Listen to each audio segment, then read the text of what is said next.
But when I dig deep into my roots, this is when I really have the fire inside of me to do that change.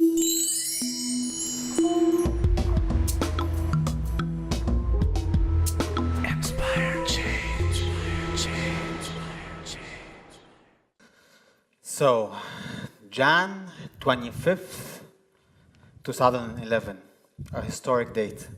I was in Beirut back then, and the revolution started. On the 26th, I booked my flight from Beirut to Egypt. On the 27th, I was in Cairo. And on the 28th, I joined the millions of people that were marching on the streets. This is a story that maybe millions of people felt, but I'd like to share my piece with you. It started in the morning, and we were going with some very dear people to myself, my sister, my best friend, his sister, and his wife. And it all started in the morning with a lot of tear gas. The rally we were in had hundreds of thousands of people in the same rally. And we got used to the tear gas, even though it's suffocating, but nobody was dead yet. And we reached this bridge, Asr al-Nil bridge, and there were hundreds of thousands of people on this bridge, and everything was as the morning. And then at 3:30 p.m., a dramatic change happened. The tanks that were blocking the bridge and the soldiers on them started firing on us, shotguns and live bullets. At that point, everyone lost it. Everyone was running in every single direction. It's because there were so many people, at some point we were clustered on the side of the bridge. Me and my sister, definitely, I lost the rest of my friends, and I held on to her. But because we were squeezed to the side, she was pulled up, and she was about to fall off the bridge, actually. And I had to grab her right away in order to ensure that she's okay. At this very moment, as we are hearing bullets only 20 meters away from us, and with every single bullet of them, I hear a cry of someone that cries out loud that they got shot. At any moment, me or my sister can get off one of these bullets. A thought that changed the rest and the course of my life came into my head. That thought was basically, I could have been sitting at home right now watching TV and flipping it. So, if I was given the choice, would I be here right now or just at my couch at home flipping TV? Do not sign me wrong, I was super scared. It's not like I'm super courageous. But there was this other sensation that for the first time of my life, I felt. I've read a lot in poetry about it, but I never felt this feeling before inside of my brain. The feeling that all who you are and all of your values, you are in control of everything, including your values. This point in time when the most important thing and the most expensive thing that you cherish in your life, which is your life, is on the line. And I chose to be here because this feeling that I am there, I'm controlling my values, I'm in control, and nothing in the world would change that. This feeling, I think it's freedom. To choose to be here and not even fear would interrupt that and make me change my mind. I control that.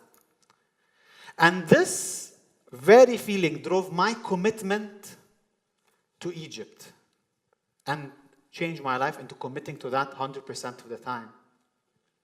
But yet again, I'd question myself, why Egypt?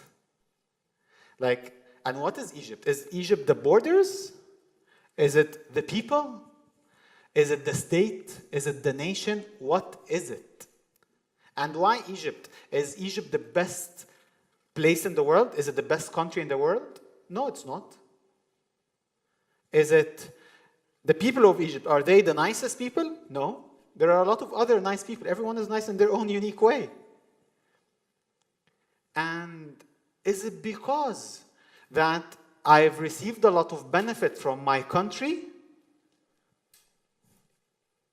Everything that I am today is because either my parents or hard work that I'm delivering day in and day out. Most probably, if I was elsewhere, I would have gotten the same returns, if not even better. So the relationship here, for me, is not a relationship of benefit. It's a relationship of duty. A commitment to make the world a better place for me. Yet, make the world a better place for who? I think that the purest way to look at this is to have commitment to humanity as a whole. And to really care to make this earth, with all the humans that are on it, live a better life. But I have learned to embrace that when we dig deep inside of us, into our roots, understand what we belong to and where we come from. When we do that, we ignite this passion inside of our hearts that drives us forward. So yes, I can be a global citizen. But when I dig deep into my roots, this is when I really have the fire inside of me to do that change. Don't get me wrong, I wasn't this way, or I wasn't like that all the time. Back in 2008, when I was a bit younger, I filed my permanent residency papers to be in Canada, and I was on my way to receive the citizenship. But there's this thought that changed my course, is that I realized if I want to make this global change, and back then I had this dream that when I tell people about it, they would laugh. The dream was to eradicate hunger from Earth. Because it's so far, you can say that, and who's going to achieve it, But I realized that all the people that we look up to, that we say that they inspire us, went back to the roots. So when you think of Nelson Mandela, when he started all the movement around him, he didn't say, I want to change the world. He started by the problems in his country.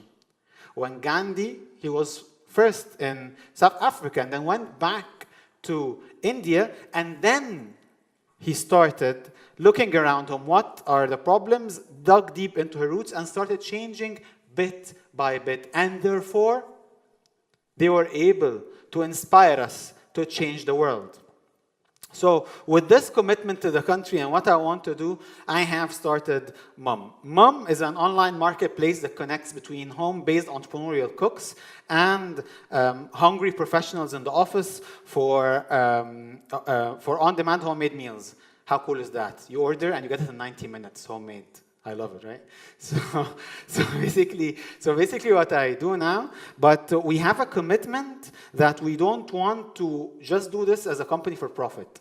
We're a double bottom line company, so we focus on profit and as well impact. One thing that we've done is that in the DNA of our company, we already do women empowerment. Great.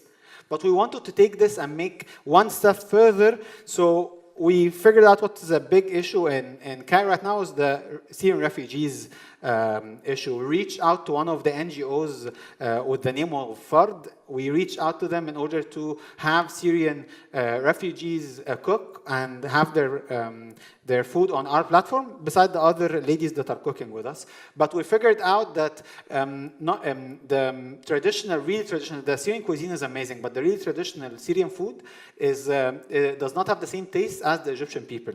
So we had to bring someone that's a consultant to work with these ladies for 2 months and deliver for them culinary and hygiene skills so that they are able to sell. And now when you go on our website, you're going to find the FARD NGO, and then you can order from them and deliver that. We didn't stop there, and we're trying to have every single quarter an initiative that we would be able to focus on something as social. And this month is the month of October, where we partnered with the leading breast cancer institute in Egypt, because now it's the Breast Cancer Awareness Month. We have designed a detox menu, and all of the profits coming from this menu is going to this foundation as a donation right away. Now, all what I'm saying, it's extremely important to understand.